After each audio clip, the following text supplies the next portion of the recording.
La grande ablution. La façon admissible. Les obligations fondamentales du lavage rituel sont l'intention de se démettre de l'état de pollution, se laver entièrement de la tête aux pieds. La façon idéale de faire la grande ablution.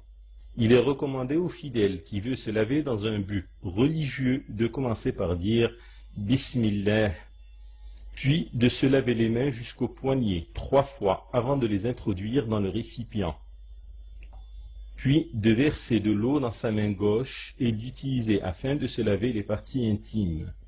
Il serait bon ici d'utiliser du savon pour se nettoyer plus efficacement. Puis se relaver sa main gauche au savon, puis de débuter son lavage par les organes que l'on lave habituellement lors des ablutions.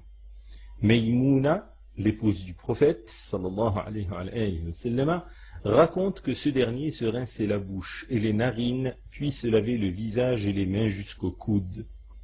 Puis, lorsqu'il arrivait à la tête, il ne l'essuyait pas, mais la lavait à l'eau.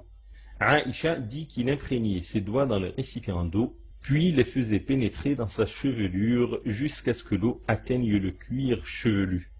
Puis il versait l'eau sur tout son corps.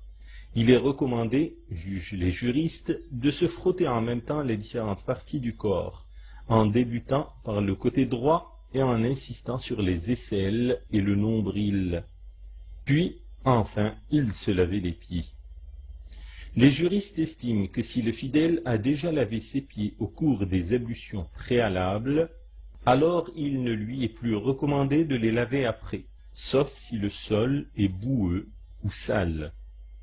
Il serait souhaitable, en fin de lavage, de faire une des prières invocations des ablutions.